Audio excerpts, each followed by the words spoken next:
묘목 심어본 경험이 없다거나 심는 방법을 물어보면 그 바쁜 중에도 묘목 심는 깊이와 접을 붙인 비닐끈 처리는 얘기해 줍니다.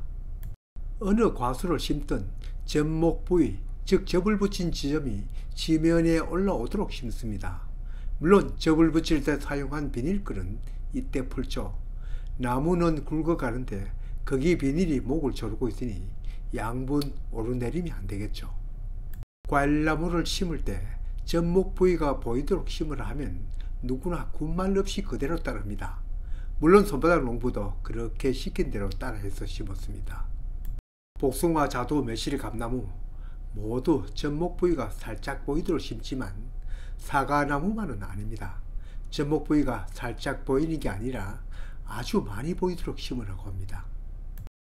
길이로 말하면 20cm 넘게 또는 한 뼘을 띄우라는 얘기를 모두 들었을 겁니다. 괴팍한 성격 때문에 심고 나서도 궁금하였습니다. 꼭 그렇게 심어야 하나이죠. 사과나무는 묘목원에서 접을 붙일 때 뿌리 바로 위를 잘라 접을 붙이는 것이 아니라 대목 저 위를 잘라서 접을 붙이기 때문입니다. 과일나무를 처음 심은 사람은 이런 묘목 생산에 대해서는 알 수 없으니 제 같은 의심이 많은 사람은 궁금할 뿐입니다. 사과나무를 심은 지 오래이고 또 거기에서 이미 사과가 달려도 왜 한 뼘이나 띄어 심은지를 몰랐습니다. 묘목 생산 방법을 알고부터 의문이 풀렸습니다. 그 전에는 과수 재배를 하는 사람에게 물어도 심지어 묘목을 파는 곳에 물어도 관냉적으로 그렇게 심는다고 얘기만 해줍니다. 여하튼 접을 붙인 자리가 지면에서 적게 띄워지든 많이 띄워지든 접 부위가 묻히도록 심는 경우는 없습니다.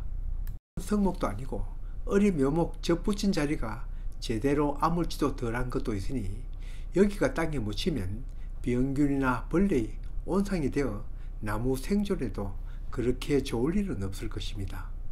결론적으로 얘기하면 어떤 과수이든 접목 부위가 묻히게 심어도 과일나무는 잘 자랍니다. 여러 포기 중 접 부위가 제대로 아물지 않은 몇 포기는 앞에 얘기한 그런 피해가 있을 수는 있겠죠. 그렇지만 대부분 과수는 접목 부위가 드러나게 심은 것보다 오히려 더 잘 자랍니다. 그렇다면 접목 부위를 왜 드러나게 심으라고 하는가 하는 의심이 더 커질 겁니다. 접목 부위를 많이 드러내는 사과이든 접목 부위를 약간만 드러내는 복숭아이든 접목 부위가 묻히도록 심으면 나무는 훨씬 더 잘 자랍니다. 언뜻 생각하면 자람이 좋다면 당연히 접목 부위가 묻히도록 깊이 심는 것은 더 바른 방법이 아닌가 하겠습니다. 지금 심은 나무를 장차 땔감으로 쓰려면 당연히 접목 부위가 다 묻히도록 깊이 묻어야 합니다. 나무가 더 잘 자라니까요. 그러나 과일나무를 심는 까닭은 전문 과수원이나 텃밭가수나 모두 과일을 따먹기 위해 심습니다. 우선 생각할 수 있는 것은 접을 붙인 접수에 뿌리가 나면 어떻게 되냐입니다. 접목 부위 위 접수에 뿌리가 내린다면 접이 아니라 삽목을 한 것과 크게 다르지 않기 때문입니다. 과수는 접목이 아니라 삽목을 한다면 우량한 과일을 얻기 어렵습니다. 여러 과수 중 포도는 삽목도 하지만 접목한 것보다는 못하고, 과수는 아니지만 장미도 접을 붙인 것과 삽목을 한 것과는 차이가 있습니다. 삽목한 장미가 꽃이 덜 탐스럽습니다. 접목 부위까지 깊이 묻은 나무가 왜 왕성하게 자라는가? 나무는 묻히면 뿌리가 나오고 뿌리가 드러나면 거기에서 새싹이 나오는 구조로 되어 있습니다. 물론 나무마다 차이가 있겠죠. 기존으로 뿌리에다 또 묻힌 부분에도 뿌리가 나니 자연 자람이 왕성할 수밖에 없죠. 묻힌 부분에 뿌리가 나는 정도는 과수마다 차이가 있습니다. 제가 관찰한 바로는 다른 과수보다 사과나무가 제일 뿌리가 잘 돋는 것으로 보였습니다. 여기 몇 해 전에 심은 나무가 이렇게 뿌리가 왕성하게 뻗었습니다. 손바닥 농부 말 그대로 믿지 말고 심어진 나무 뿌리 괭이로 살짝만 파보면 알 것입니다. 하긴 복숭아, 자두, 매실, 감나무 등은 대목을 짧게 잘라 접을 붙이니 뿌리 묻힌 부분 외에는 더 묻힐 부분이 없을 겁니다. 정도의 차이는 있겠지만 다른 과수도 대목을 길게 두고 그 위에 접을 붙인다면 묻힌 부분에 새로 뿌리가 돋을 것입니다.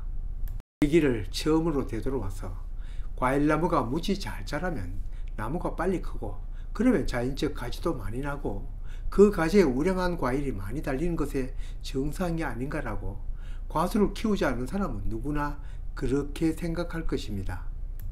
나무가 잘 자라기만 하려고 키운다면 굳이 뿌리 깊이 묻지 않아도 할 수 있는 방법은 많습니다. 첫째로 질소질 비료를 많이 주면 시도 때도 없이 마구 큽니다. 또 굳이 비료 주지 않아도 과일나무는 그대로 두기만 해도 계속 자라려고만 합니다. 흔히들 말하는 영양생장이죠. 여러 해살이 식물은 무조건 자라려고 하는 영양생장이 제일 본능입니다. 왜냐? 주위 경쟁 식물보다 햇빛을 선점해야 살 수 있기 때문입니다. 그들이 자라는 것은 동물들이 약육강식 생존 경쟁과도 같은 치열하면서도 처절한 싸움입니다. 소리 없는 그들만의 전쟁이죠. 이러한 영양 생장을 거듭하다가 생존의 위협을 느끼면 그때서야 생식 생장으로 돌아섭니다. 자손을 남기기 위해서입니다. 우리가 먹는 과일은 그들에게는 자손 번식의 산물입니다. 텃밭에 과일나무 심어놓고 수년을 기다려도 과일맛 제대로 못 보는 것이 바로 이 때문입니다.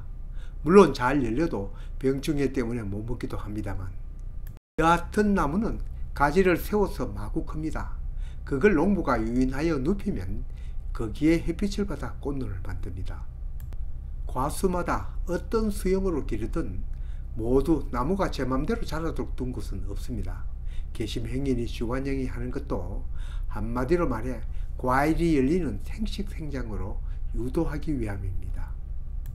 요즘 사과나 체리 같은 과수는 일부러 잘 크지 않는 외성대목에 접을 붙입니다. 그 외성대목도 품종 개량한 것인데 사과 묘목이나 체리 묘목을 사보면 대목값이 헐더 비쌉니다. 한마디로 크지 않는 나무를 원합니다. 앞으로는 복숭아나 배, 자두 등도 외성대목이 개량되어 외성재배로 바뀔 수도 있습니다. 과일나무를 심는 까닭은 과일을 달아먹기 위해서입니다. 무조건 나무만 잘 큰다고 거기에 큼직한 과일이 열리지 않습니다. 어떤 과수익은 영양생장한 나무를 생식생장으로 돌려 과일을 달게 합니다. 나무를 심을 때 깊이 심으면 그만큼 나무는 힘차게 자라고 그 힘찬 자람은 과일을 다른 데는 불리하고 더욱이 젖목 위 접수까지 묻힌다면 접목을 한 것이 아니라 삽목을 한 결과가 됩니다. 물론 이것도 상황에 따라 다르긴 합니다. 배수가 안 되는 곳에 깊이 심었다면 뿌리가 숨을 쉬지 못해 자람이나 생존에 위협을 받을 수도 있긴 합니다. 반대로 얕게 심어 접목 부위가 아주 많이 드러나게 심는다면 이번에는 자람이 너무 없을 수도 있겠죠. 아무리 깊게 심어도 접목 부위가 묻혀서는 안 되고 아무리 얕게 심어도 뿌리가 보이게 심어서는 안 되는 것은 알 겁니다. 그렇지만 모든 땅에 천편일적인 깊이로 심어서는 안 됩니다. 심을 땅의 배수 정도에 따라 조금씩 깊이는 달리해야 합니다. 배수가 잘 되면 조금 더 묻고 배수가 잘 안 되면 투둑을 더 높이 만드는 것도 필요하지만 접목 부위가 좀 더 노출되도록 심는 것이 현명합니다. 이 세상 그 무엇도 절대적인 것은 없습니다. 바로 상황에 따라 조절해야 합니다.